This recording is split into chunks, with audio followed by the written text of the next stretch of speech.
this one was just stupid. Like both of these, the fact that both of these things happen is just so stupid.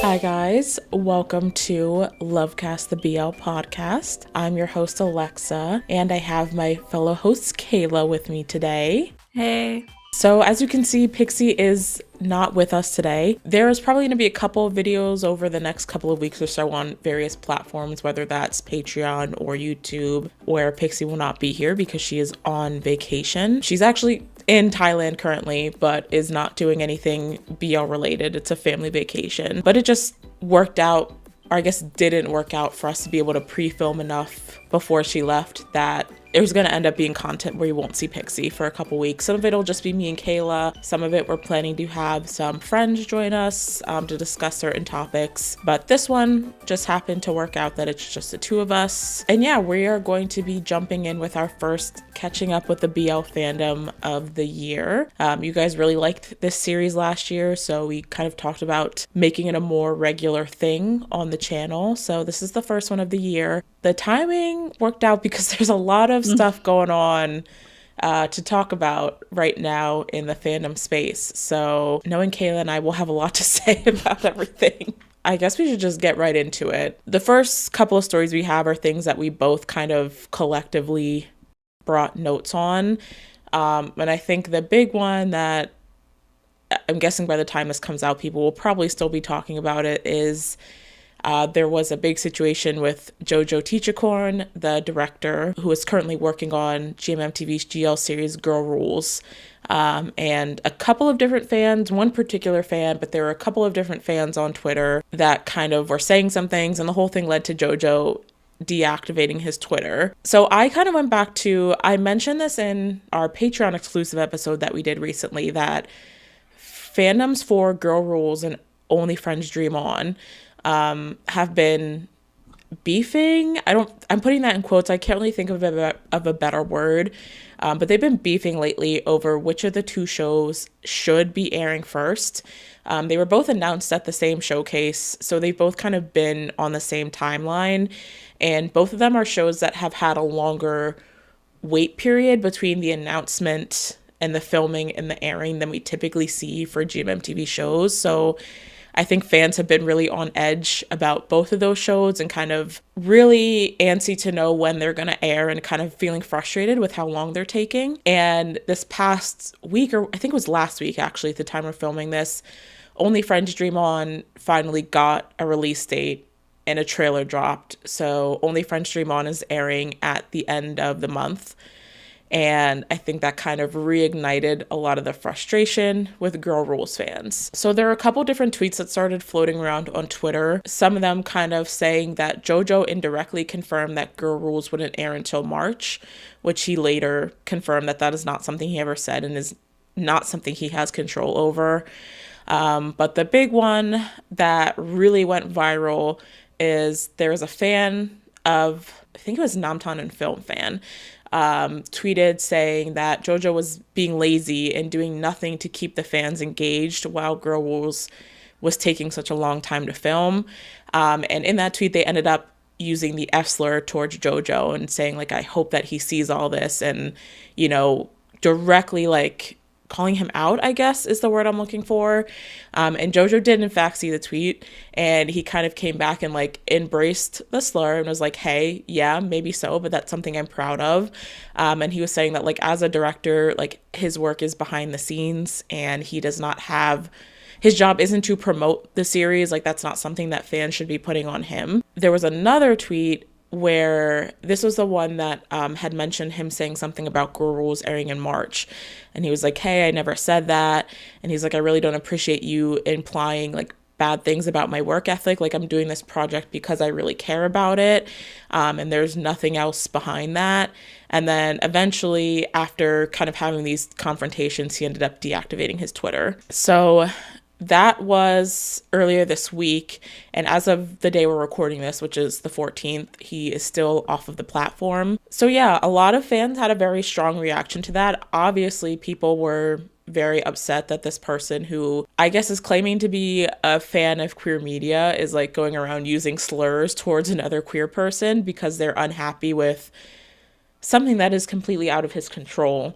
A lot of people spoke up in his defense, a lot of fans, a lot of other directors kind of spoke up and shared their perspective from the director side of like, hey, we get hired in, we don't have control over when things air, we don't have control over promotional materials. You're accusing us of things that at the end of the day are not something that we can decide for the company. And I think Namtan also ended up addressing it in a live stream on TikTok, where she commented on just like the timeline that shows air on and how all that stuff is set by people way up in the rafters and is set way in advance and is not something that, you know, anyone on the production side has control of. So yeah, that's the gist of the situation right now, at least from the notes that I found. I don't know if you found anything additional to that, Kayla, in terms of things that actually happened. No, I think that's pretty much it. I do have a lot to say about this, though. Starting with the fact that I think calling Jojo lazy is really funny, considering he is directing multiple shows right now. Is that lazy? It's just one of those things where it's like, how could you know the amount of work that someone is putting in when you are not seeing it, when it's behind the scenes? Like, you have no idea how much effort these people are putting in to make sure these shows come out. So that's the first thing I want to say. The second thing is, obviously no one should be getting called slurs. Nobody. Or being attacked for things that are out of their control.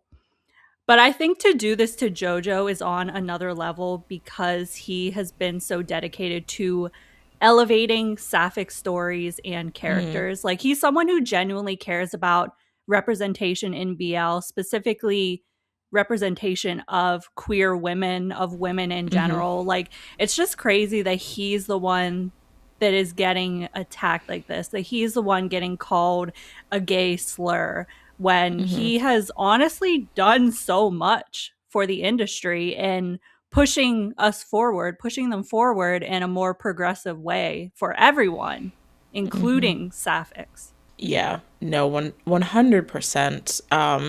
And it's so funny because, you know, there, I guess, had been some conversation previously, like before this really happened, about, you know, people saying like, oh, I think GL should only be directed by women or by sapphics. And like, I can understand that to an extent.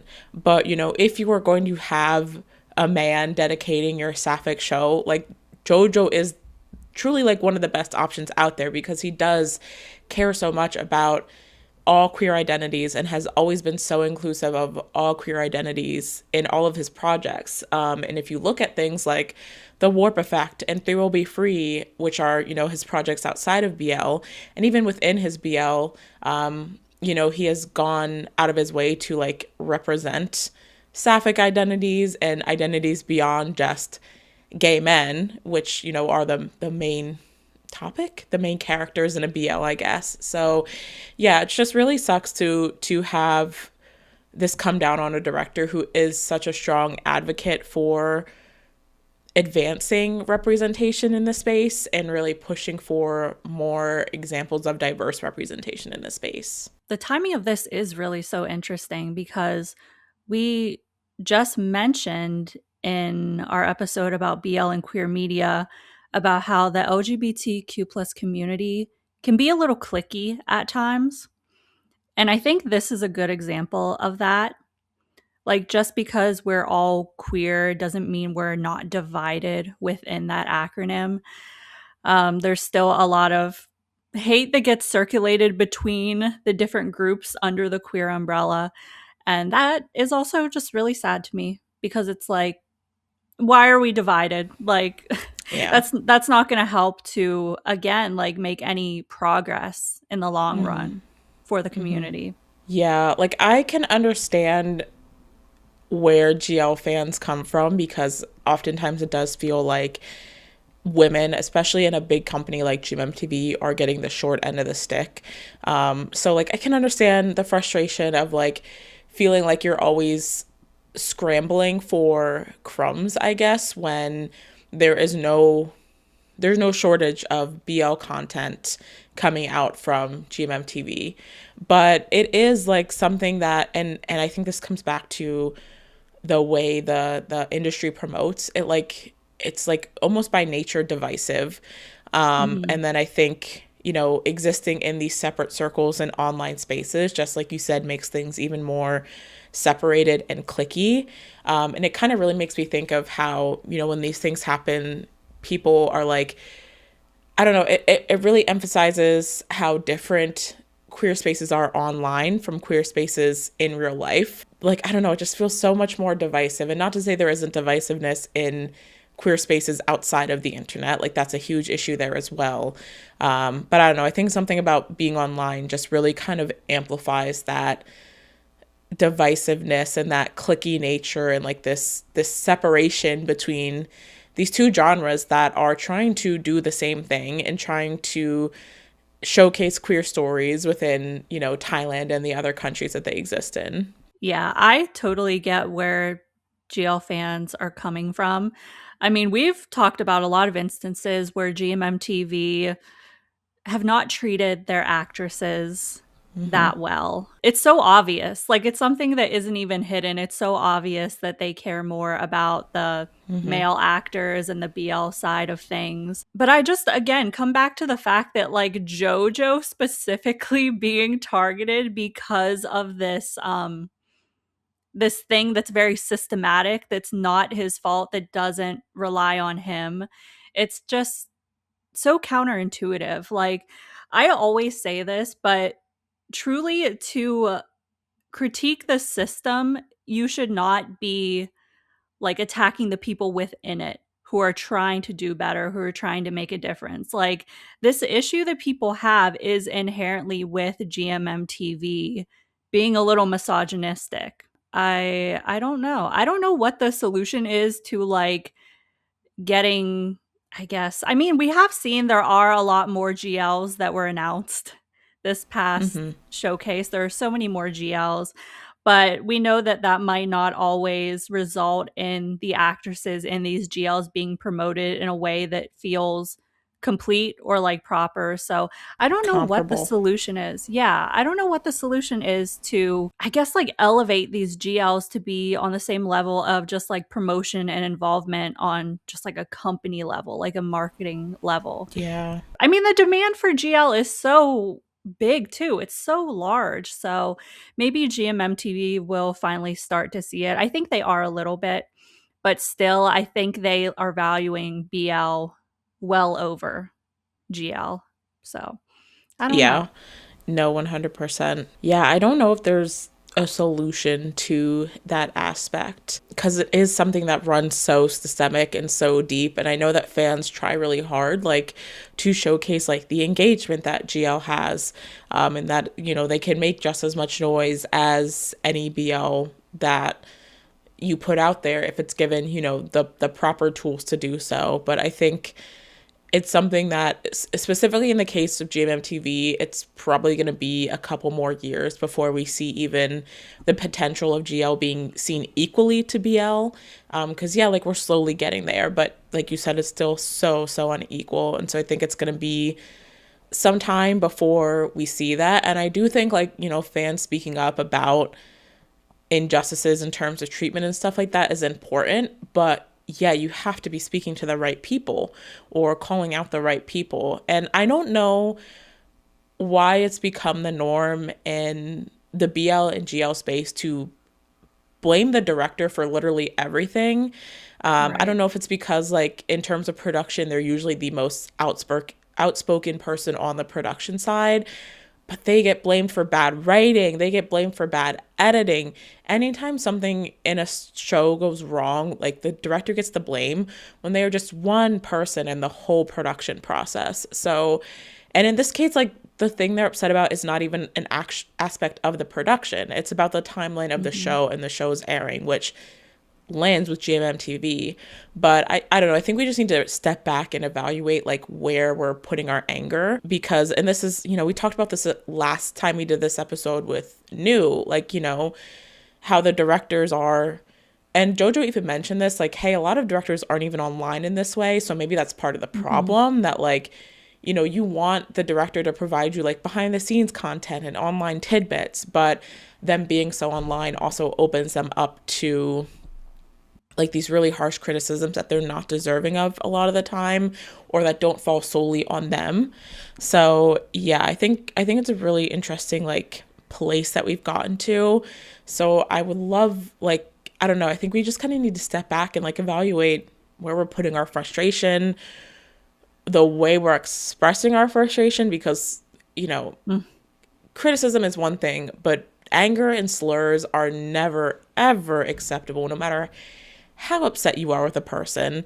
And even if that person, you know, maybe did something that made you upset, like, you should not be throwing slurs around at them. But yeah, I don't know. It's just really frustrating to see. And it does suck that, you know, this pushed Jojo offline, because I think he is a director that can offer a lot of interesting insight in his, you know, on the online space when he's like there, sharing tidbits with fans and stuff like that. But I know that that has also always been divisive.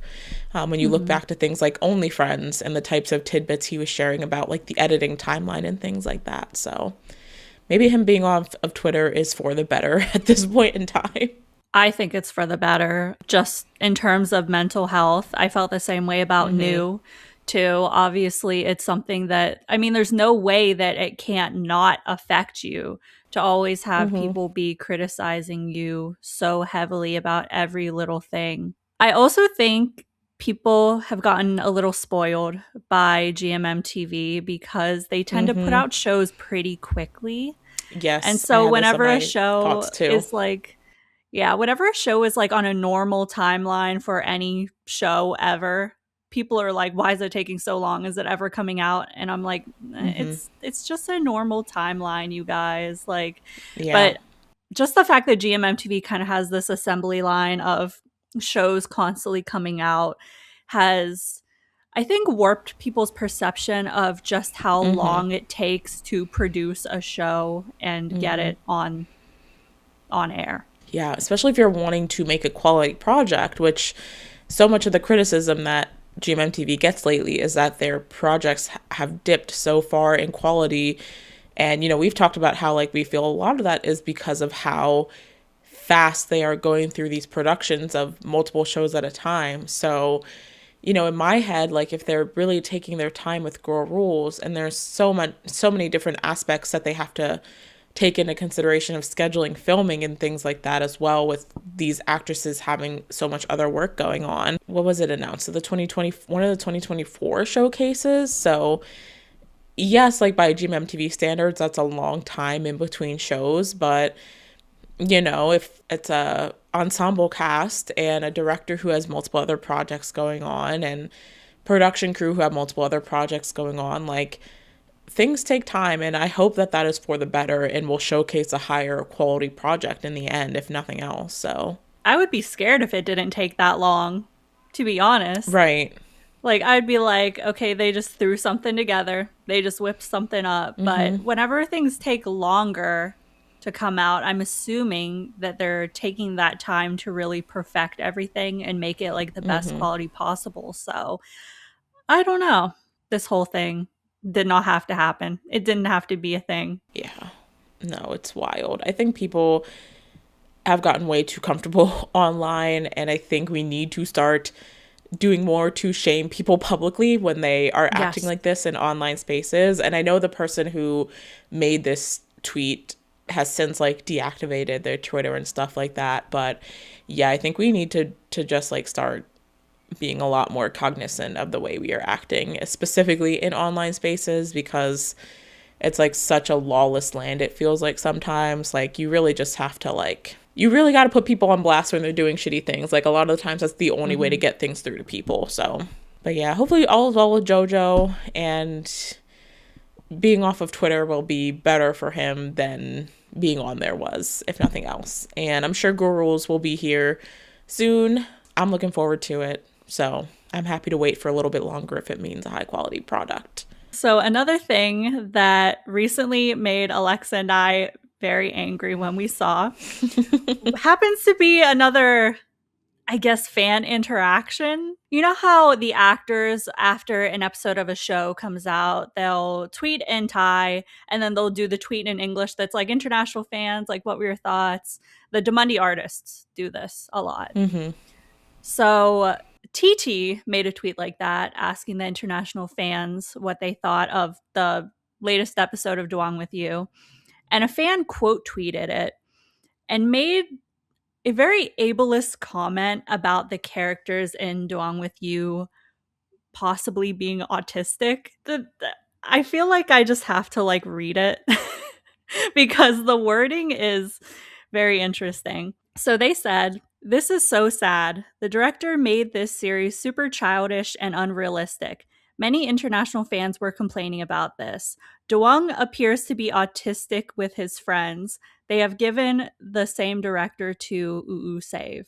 Yeah, I guess the first thing right off the bat is, infantilizing autistic people is ableist. Mm-hmm. Mm-hmm. It's ableist.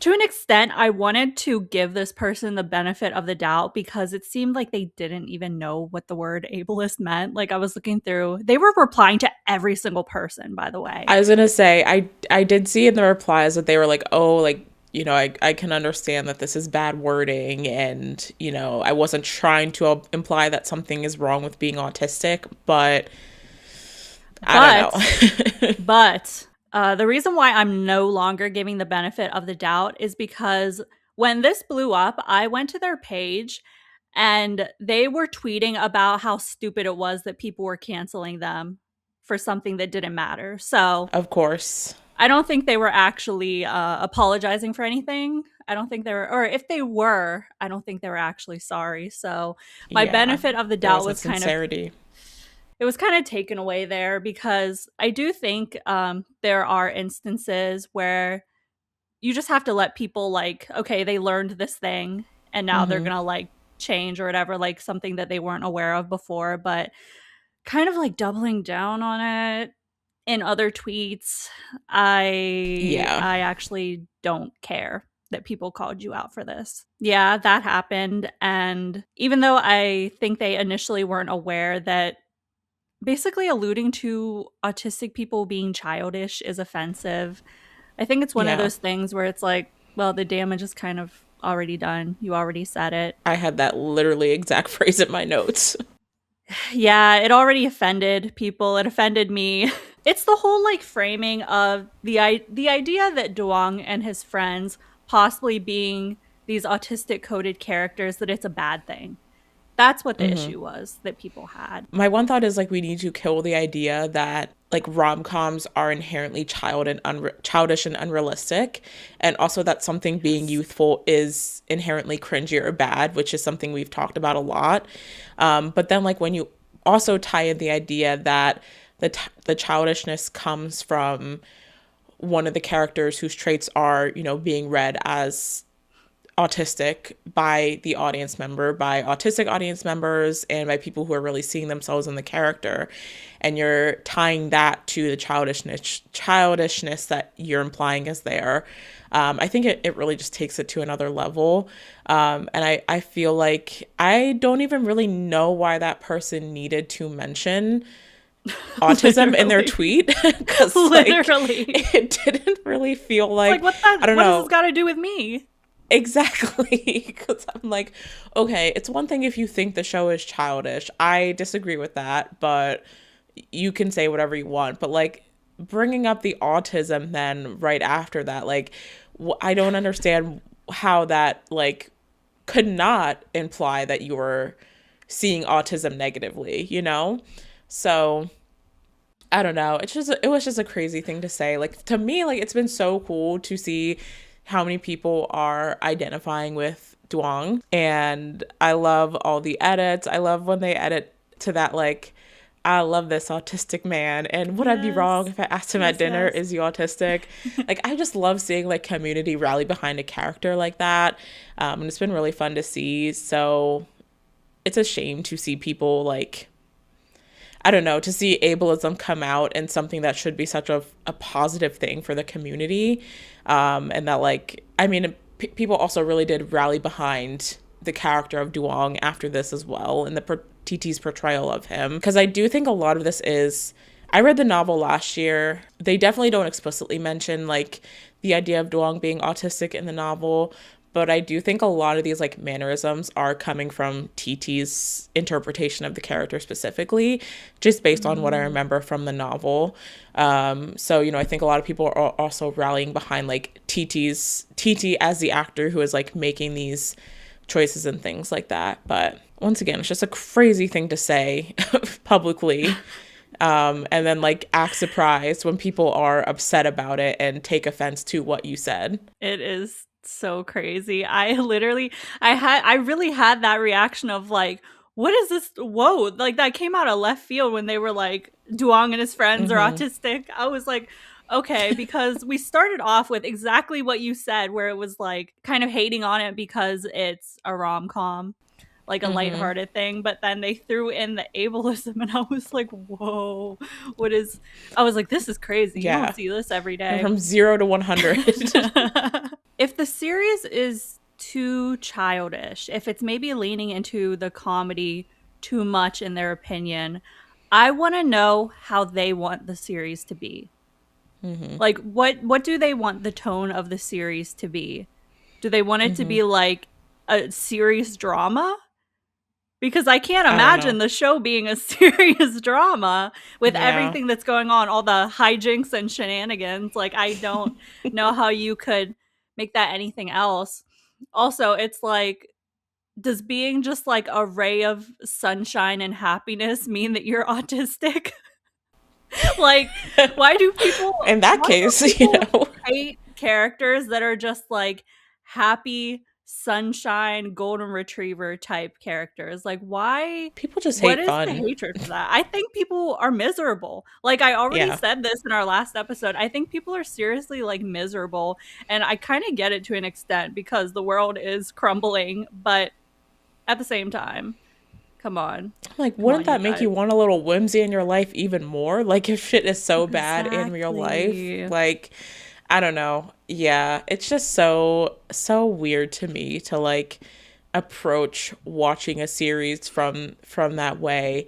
And then like I remember seeing like the person in the replies. I don't know if this is true or if they were just saying that to try and like ease some of the heat on them, but they were like, "Oh, like TT and Poor are my favorites in Domandi," and I'm just like worried about them. And I'm like, TT and Poor seem worried like about what?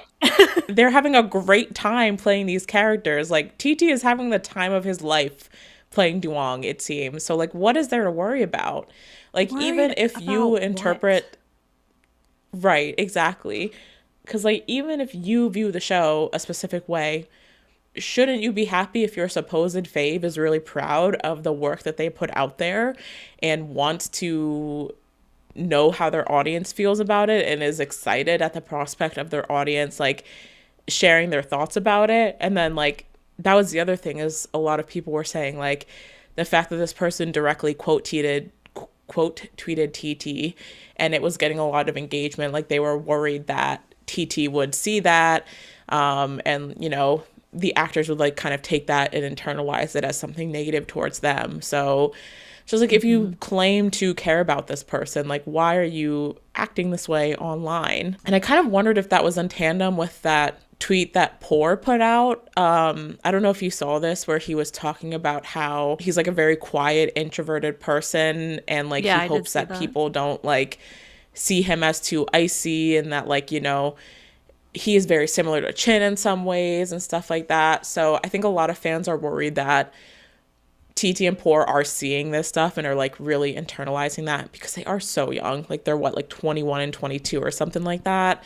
So yeah, I don't know where I was going with that, but it's just a shame to see supposed fans like, you know, putting this stuff online and speaking this way about their supposed faves. I think this person is not worried for them.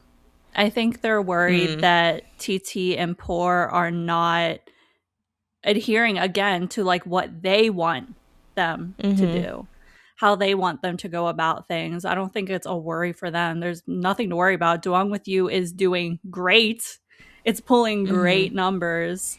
I would say it's one of the more popular shows that are airing right now. So Yeah, definitely. And again, it is like if Poor and TT are happy with what they're doing, the work that they're doing on this series, then who are you to say anything, to be honest, at least in this way. And this also like ties back to literally the JoJo situation, because what does the director have to do with this? Right. Like, oh my why gosh. were they like, oh, this is the director for Ooh Save series? Like, what? I don't understand. I don't want to just repeat the same thing, but like, what does he have to do with this? Like, yes, like, you know, directors have talked about how at times they like guide actors through certain scenes and stuff like that. But also, like, he's not the only one creating this character, creating this show. I mean, it's based on a novel, first of all. And there's also the actors, the company, the writer, the producers, and so many other staff who have created this final product. So I just don't understand that line of thinking. And, you know, in my opinion, like, if this director is creating Ooh Save Show, then they seem to be in good hands from what we've seen from their previous works. So I don't know. Just a weird thing to say all around. And ableism in the big 2026 in such a weird way to be ableist as well was just like really came out of left field. This one was just stupid. Like both of these, yeah. The fact that both of these things happen is just so stupid. Oh my god. And I always, you know, you always have to know that like when these type of situations come up, they are taking place on Twitter. Like that place is just such a cesspool. And it's always frustrating to see the weird fandom shit that goes down on there. But yeah, these two examples happening within like a few days of each other, I was like, oh my goodness, what is going on right now? I, for one, am having a great time with Duang With You, and I love Duang and his chaos, and I cannot wait to see more of it. So the next thing I had notes on is I kind of wanted to circle back to Kayla, one of your predictions that you made in our hopes and predictions for 2026 episode. One of your predictions was that Idol Factory would basically dissolve this year, would close down. And since we have recorded that episode, because we recorded that one at the beginning of January, they have lost pretty much all of their actors, or the contracts have concluded for pretty much all of their actors. So I just wanted to kind of like highlight that timeline, because it started on the 15th of January. Fi and May, who were their remaining GL couple after Freen and Becky left, concluded their contracts, and then they announced on January 23rd that they were creating their own management company, Fi May Entertainment. And then on January 31st, they announced that the remaining 4 actors, Billy Babe, Hang, and Looknam's contracts were all concluding as well. Billy and Babe both started their own management companies, Bass Squad or Billy A Squad and Bout Babe Entertainment respectively. But they did also confirm that they will be continuing as Billy Babe despite having individual agencies now. And then Hanging Looknam, from what I can see, are both just currently freelance, based on the info that I could find. And from what I could see, the only actor who is still technically under their management now is Poom, who is in My Sweetheart John with Saint. And I personally think that's only because he is currently in a promotional contract for Peach Lover, which was announced before, you know, things started going downhill with Idol Factory. And so I wouldn't be surprised if after that show finishes its promotional period, he announces his contract expiration as well. But yeah, I think one thing I do think is interesting is that every actor who's left Idol Factory has chosen to start their own management agency as opposed to signing with an existing one, which, given some of the alleged issues with Idol Factory in terms of like artist compensation and things like that, it makes you think like maybe they've all been a little bit burned by these bigger production companies and are hoping for more independence and the ability to be more in control of what they've got going on if they start their own companies. But yeah, I just thought it was interesting because it really does seem like we are at the final stages of Idol Factory. I don't know if they even have any remaining projects that haven't aired yet. So I don't know. I think it just kind of strengthens your theory. And I think we will probably see the end of them at some point this year. So assuming this does happen, 2 of my predictions will have come true. Because my other one was that Milk from Change was going to get a partner, and he did. That's right. My intuition is working. The downfall of Idol Factory is just sad. I think it's sad for like everyone who was working under it, but I'm glad that they're all free and they're able to do their own things now. And it will be interesting to see like what direction they all go in, especially Billy and Babe. Like they are powerful together, in my opinion. So I wonder if they will they produce like their own series like Yin War? Yeah, it is really interesting. I think that like starting your own like management / production company is like you're really like building yourself from the ground up again. And it'll be interesting to see, you know, they obviously all have a lot of fandom support. Like I think Idol Factory produced a lot of really popular couples. I mean, they produced Free and Beck, Billy Babe, Fi and May are also like a really popular GL pairing. So they have a lot of like fandom support. But, you know, producing a series takes a lot of work. I mean, you mentioned Yin War, and like they mentioned how much of Jack and Joker, like they had to self-fund by like selling like their cars and things like that they had. So it'll be really interesting to see where they all go. But yeah, I'm really excited for them. It does suck because like I think at one time like a lot of people really saw Idol Factory as like the pinnacle of what an entertainment company should be in terms of like the quality of series and the actors, like the treatment of the actors, which it seems like maybe wasn't what we thought it was all along, unfortunately. But yeah, it really is just a wild downfall. But I think it's a good step for all of the actors and actresses with the company. So I will be really curious to see what everyone kind of steps into next. Okay, so the GL series, Be My Angel, has been rejected by some GL fans because it's a series that features a soft butch and femme lesbian couple. I mean, the issue that these fans have is one of the women being butch. My first thought when I saw this was that the rejection of mask and butch presenting women in the GL space is a direct result of misogyny. And it just really pains me to see women, especially sapphic women, upholding these patriarchal systems that exist solely to oppress them. I think traditional beauty standards are very prevalent in the GL space. With all that being said, like people want the actresses to be hyper feminine. They want them to have the long hair, the full glam, and to dress in stereotypically feminine clothing. So when someone comes along, I think that doesn't adhere to those standards, like Bam Bam in Be My Angel, they're kind of seen as like less than a woman. They're almost viewed as like a man. That's exactly the arguments that I was seeing, is that it might as well be a heterosexual series because they see essentially Bam Bam as a man. I don't even know what to say to that because it's just like, it does not, it's so insane in my head. But like there are people who genuinely have that thought process about people who present more mask presenting or are more butch in their presentation or are more mask. So like, I don't know. It's just, it doesn't compute in my head, but it is a prevalent thing, I think, in terms of the way a lot of people view non-femme presenting sapphic people. I also think the traditional beauty standards are the reason why we see this like pageant girl to GL actors pipeline so often in Thai GL.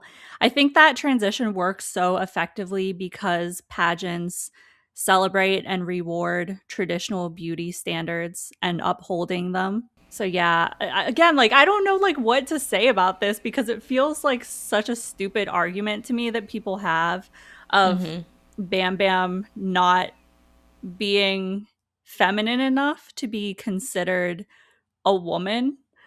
Like what do I even say to something so idiotic? Yeah, it's just I think it really speaks to how much of a bubble these spaces are in. And it's the same with BL too. Like, you know, we often see, you know, when actor in a BL is more on the feminine presenting side, we get the same arguments like, well, oh, they might as well be a girl.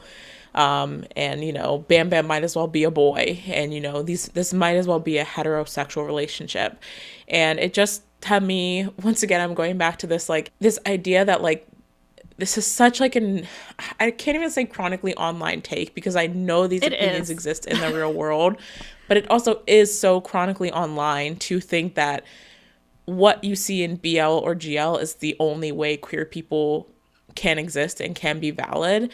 And this is, you know, coming off of this episode talking about BL as queer media, this speaks to why we need more diversity, specifically in the way the types of people we're casting in BL, so that they can see queerness exist in so many more ways than one. Because as someone who believes BL is queer media and GL is queer media and deserves to exist within that space, I can also recognize that it does present a very one note type of queer relationship at times, specifically when it comes to physical looks of the actors and actresses that they're casting.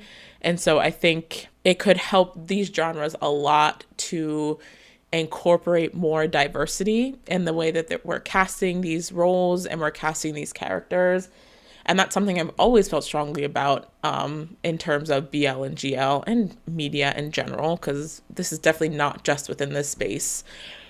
Even in Western media, you know, you're not seeing a lot of non-femme and sapphic media, or you're seeing very specific presentations of gayness in gay media. So it's not specifically within BL and GL, it's not the only place it exists, but I think it's in such a very narrow echo chamber here that it gets like so heightened and is like so toxic, because these fans just like exist in this one space together and share this mentality together. Yes to all of that, and it is 100% a chronically online take, because I would never ever hear this being an argument among like people that I know in real life.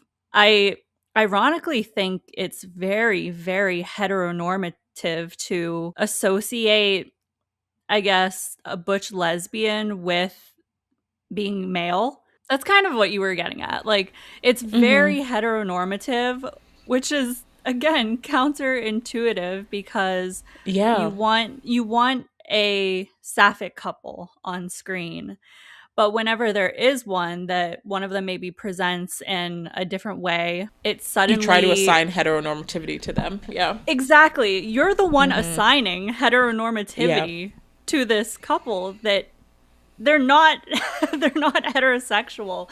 So it's, I don't know. I think people also need to like kind of deconstruct their ideas around like gender and recognize that a lot of the things within that are social constructs. Like the reason why you're viewing short hair as being masculine is because the men created that standard. Like, why are you going off these standards that like men like a billion years ago made to oppress women? It's just, it's so stupid. It's so stupid. No, and I think we've talked about this in the past too, that if you don't have as much knowledge about queerness and the queer community, I think a lot of people don't understand why someone would choose to present themselves, I guess, as like a butch, say, as like Bam Bam is. And it reminds me of like the only other time I hear this is like old black aunties, like if they come in contact with like a stud, they're like, well, why aren't you just a man then? Like, so you want to be a man? And it's like, no, like it's like you were saying, like there's so much more that goes into gender and expression and how that ties in with the queer identity and how that ties into how you present yourself, that like people want it to be black and white, but I think queer identities and gender expression are, their whole point is that they are not black and white. And that is what makes the queer community like such a special place, is that you don't have to just be like, okay, I am this hyper femme lesbian, or I am this hyper mask gay man, or whatever you want to be. Like there is so much more that goes into your identity and your expression and how you view yourself. But I think we tend to not want to accept that as much in these GL and BL spaces for a number of reasons. But yeah, I think there's just a lot of lack of understanding there of queer identities and queer expression, and the belief that, again, like getting back into heteronormativity, like you said, like men and women can only express themselves in one way, which is, like you said, feeding into the patriarchy in that very like mindset. So I don't know, it's just crazy to me. And it's crazy that like it's even at like a production level, because the series itself, like, you know, they talked about, and I think they deleted, like, there was an episode 0 that they put out on iQIYI, and I think they since like have taken it off, or I don't know, maybe change it to a different price tier, because I couldn't find it. I only ended up seeing the clips on Twitter from when it first aired.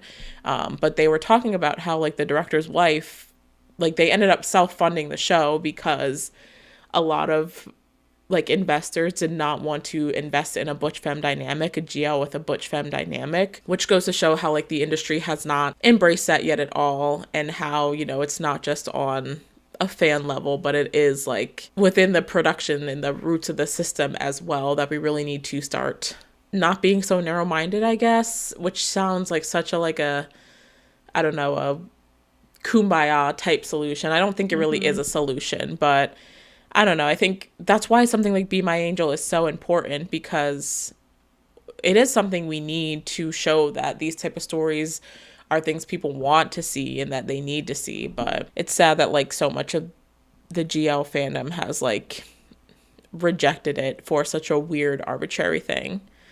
I don't know. Everything we're talking about today, I'm like, this just doesn't make sense that people are upset about this in my brain. Because like it just doesn't compute in my brain to like have the thought processes that people are having with all of these topics today. So I don't even what's next. What's next? So this next one, I actually have not been tuned into this. I don't know if you would call it drama. I guess I'll just call it a situation. I've not really been tuned into this situation. But there was recently an update on February 13th about it. So I was like, okay, let me actually look into this a little. And so this is the Wuju Bakery update. So yeah, on the 13th, Jeff Satter's company, Studio on Saturn, released a statement about Wuju Bakery, which this is the first time in a while that we've heard an update about this series. Yeah. If you'll recall, this was supposed to be the Jeff and Barcode series from 2023 that was shelved. And no one has really known what's been going on since then. But basically, Studio on Saturn said that they haven't been officially notified of any project involving Jeff, and they threatened to sue the company that now owns Wuju Bakery for copyright infringement. Because here's the thing, this current company keeps posting like weird little teasing updates across socials, being kind of alluding to the fact that Wuju Bakery is coming or it's going to be happening soon. And so Jeff Satter's company was like, no, we it's don't not. Know about that. They were like, no, it's not. But I feel like I need to give like a brief timeline of Wuju Bakery, because the whole thing wild. Is just it's wild. It's a little shady. No one's really sure what's going on. So this series was originally a collaboration between Beyond Cloud and this company called Hangyan International. But when Jeff left Beyond Cloud, it was transferred over to Studio on Saturn. So it was transferred to his company, but Hanyang International was still involved at that point. So it basically became a collaboration between Jeff's company and this Korean company. And this actual series started filming in May of 2023, and they finished filming in August of 2023. So that happened, and things were quiet for a while until Hanyang started going off the rails and posting unofficial updates without consulting Studio on Saturn. And Studio on Saturn would be like, hey, none of this is confirmed. I don't know why you're saying all this stuff. But eventually Hanyang went silent again. And by the end of last year, people noticed that a new company now had the rights to Wuju Bakery. And this company is called Cinema Upright. And they work in collaboration with this broadcasting channel called KT Studio Genie. These are all like Korean companies. Yeah. So K netizens allege that Hangyoung went bankrupt and couldn't pay for the production costs, which is why the series ended up in a different company's hands. So basically, Cinema Upright is the current company that owns the rights to Wuju Bakery. And I don't know what to think about them. Like, I saw they posted a casting call looking for a voice actor to dub over a scene in the series. And immediately my mind went to, oh my God, imagine if they release Wuju Bakery, but it's all dubbed over in Korean. That would be crazy. That would be crazy. Oh my God. That would be crazy. But they were specifically looking for, I think, a child voice actor for like a flashback scene. I don't know why they would need that, but yeah, they wanted an actor to dub over something. They also seem to respond to fans pretty frequently. I saw they replied to someone on Instagram saying that they are also, someone was like, I'm excited for the series, I'm a fan of Jeff and Barcode, and they were like, we are also fans of them and we're excited to put the series out. And they were like, actually now the series is called Wuju Bakery, spelled like WOOJU. So they technically changed the title of it too. They were like, actually, this is the title of the series now. I don't know, they just seem really weird. Like the way that they go about things is bizarre. It's definitely moving weird. Yeah, it's just moving weird. And I guess my first thought when I saw all of this and saw Jeff's company trying to like shut things down, I was like, does he technically have the legal right to do that? Does he technically have the right to stop this series from going on air? I don't know that he does. That's kind of my thought as well, because like if the company owns the rights to the show, like now this Korean company, like I don't know, but then at the same time, like they're using Jeff and Barcode's likeness if they're still going to use everything that Jeff and Barcode filmed for the show. So I feel like it is like kind of a complicated, I don't know enough about like film and production rights to like speak to who has more grounds here, I guess, for ownership. If they're putting out a statement, I would think that they maybe have some grounds to like do something in some way. But yeah, it's crazy. I feel like the Korean company is moving very like, I don't know, it feels really like, I don't know if underhanded is the right word, but to like just start putting stuff out there and like get the fans like hyped up again, so that, you know, if for whatever reason it doesn't come out and it's because Studio on Saturn is like, hey, we didn't authorize that, it almost makes Studio on Saturn look like the bad guy who's keeping this from the fans. And like the Korean company's like, hey, we were on board, but Studio on Saturn said we can't do it, you know.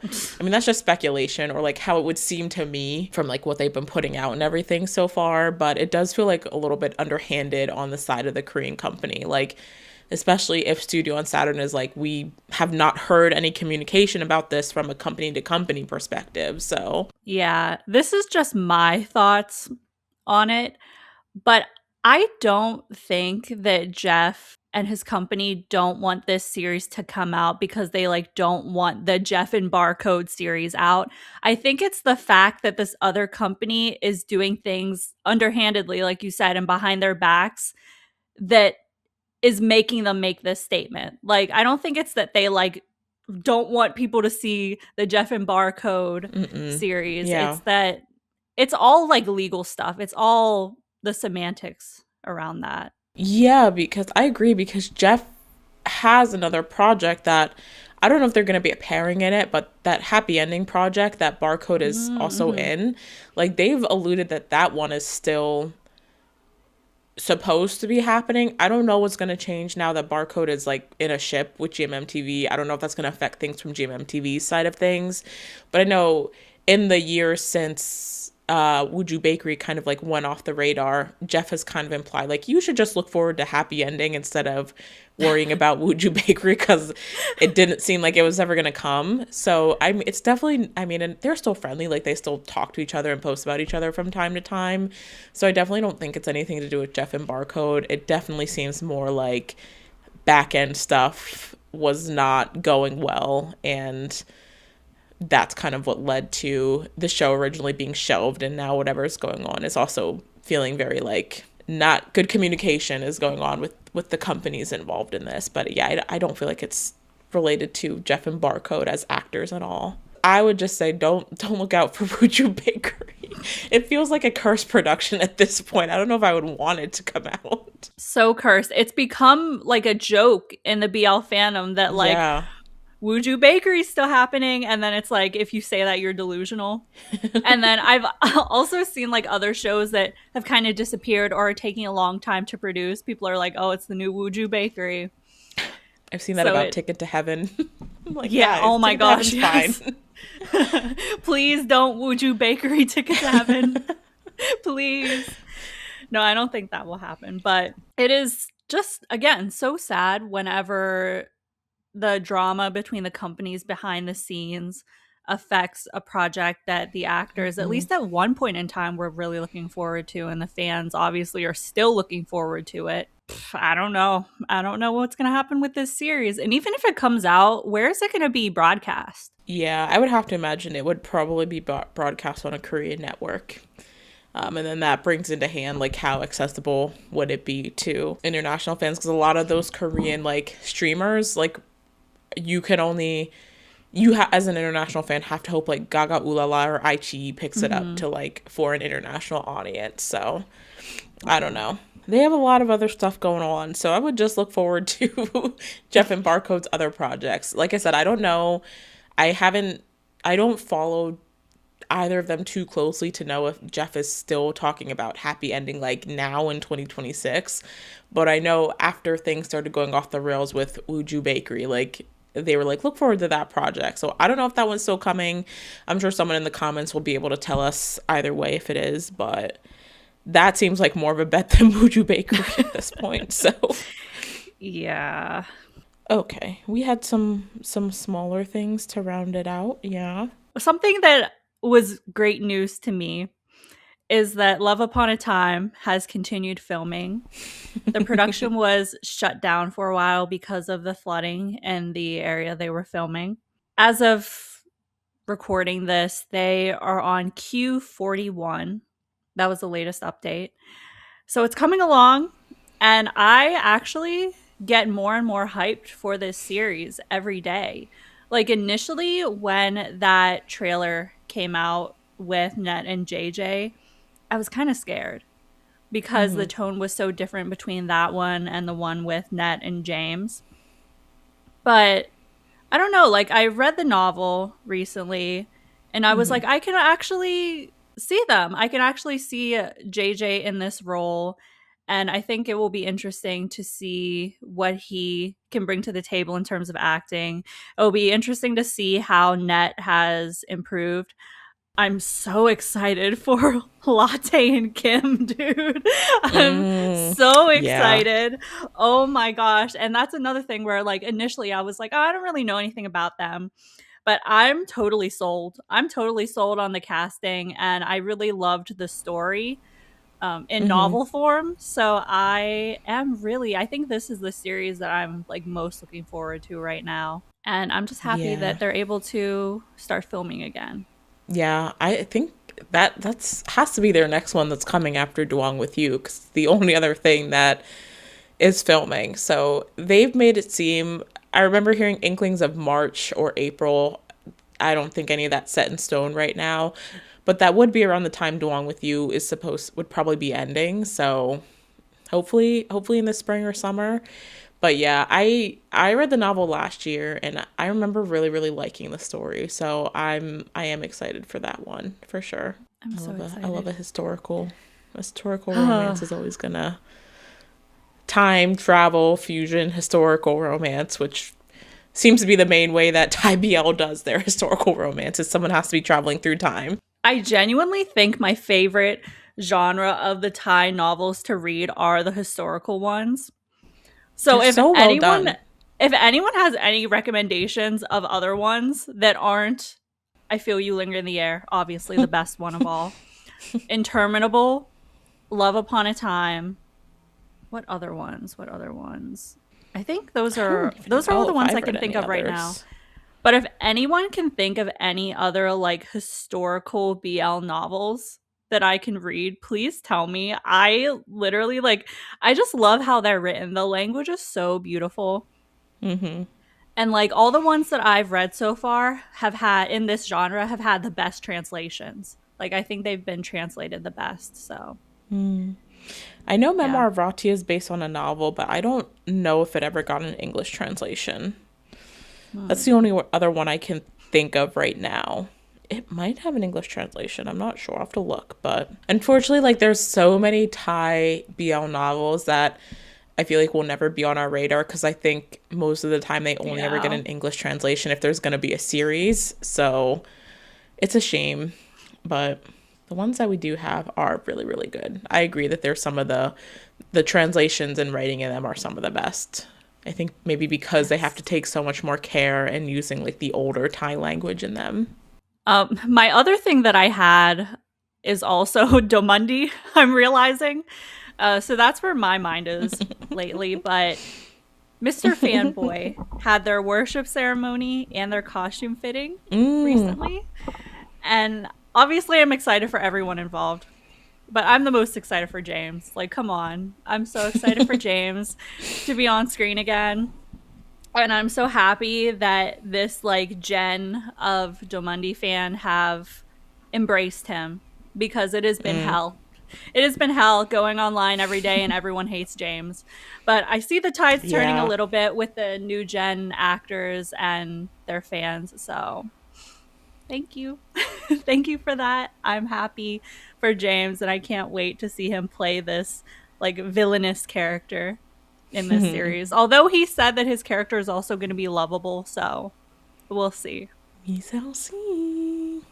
Yeah, that one, they just had their worship ceremony, and I think I mentioned this before, but the Max Nat one, also Your Third, had their worship ceremony. I think that one has started filming. So those seem like the next two Domundi projects we'll be looking at. I like that Domundi kind of films their shows in chunks of two, like because it was like I don't know if anything else was filming when the Next Prince, I guess the Next Prince in Your Sky kind of overlapped, and then Kimjira and Love Upon a Time overlapped. Duang With You was kind of in there as well, but yeah, they kind of filmed things in chunks of two, which I think is a good like timeline, even though like they have a lot of series, so it feels like it'll take a long time to get through all of them.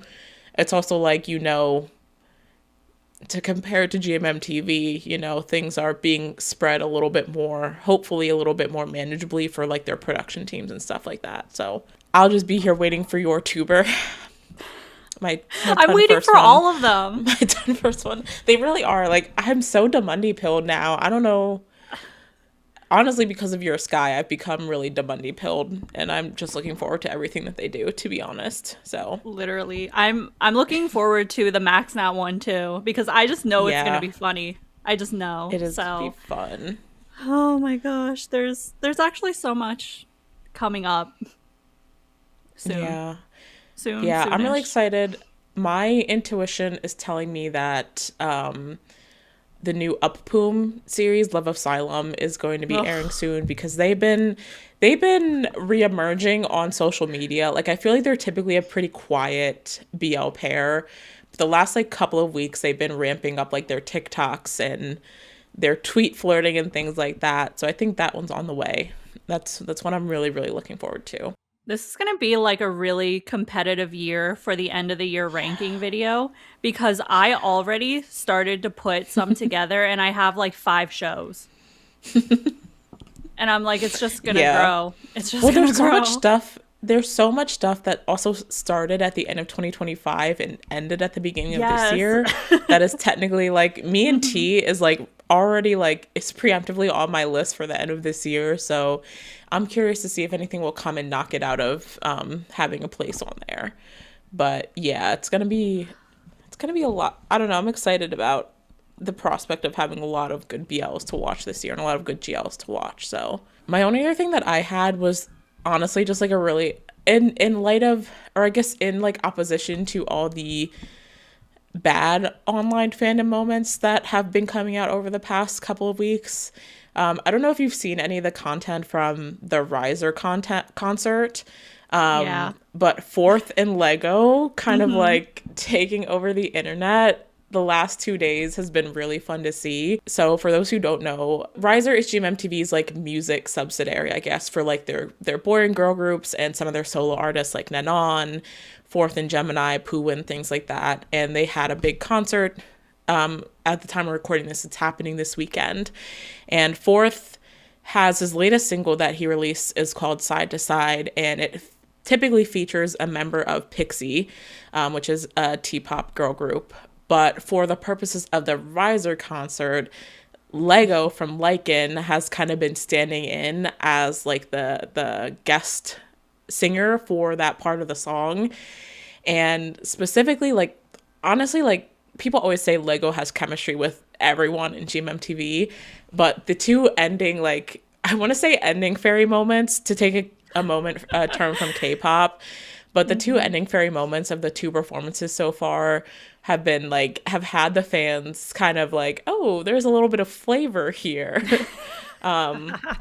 Because they have this, like, the ending moment is where like Fourth like spins Lego into him and like is holding him in the ending position. And then the first day, like, Fourth picked Lego up and carried him off the stage, and that made fans go crazy. And then today's performance, Lego ended up kissing Fourth on the cheek, and Fourth got very visibly flustered by it. And it seemed like he wasn't expecting it. So a lot of fans have been kind of like tapping into the Fourth and Lego meal that they have been giving us the past couple of days, and it's been really fun.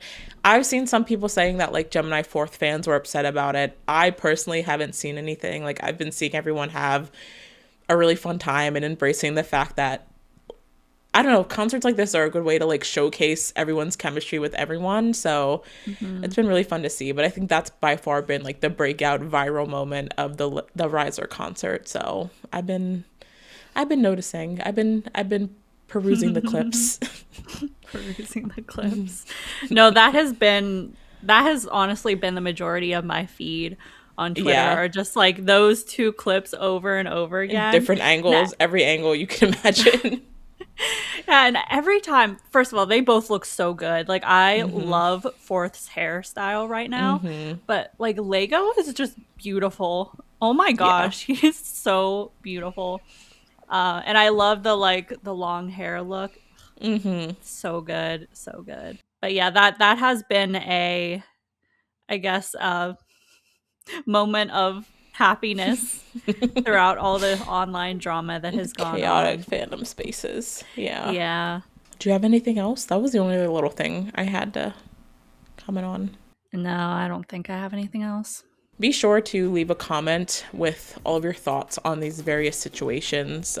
We had a pretty decent range of topics that we covered today, so I'd be curious to see, what you guys have been tuned into and what your thoughts are on different things. And as always, let us know, what other fandom instances or fandom occurrences you'd like to see us cover in future episodes. Like I said, we'll definitely be trying to do this, catching up with the BL fandom more often. But if there are ever like big significant moments that you think are worthy of like an episode covering that, be sure to let us know. Also, make sure to like, subscribe, press the share button, do all those things if you haven't done them previously, because that stuff always really helps get our episodes out to more people. And you can find the links to our social media as well as our Patreon down in the description below. We've got a lot of exclusive content over there, a lot of opportunities to send in questions for interviews, early access to episodes and reviews, all that fun stuff. So you can check out our Patreon if you're interested. But that is going to be all for this week's episode, and we will see you guys very soon in the next one. Bye-bye. Bye.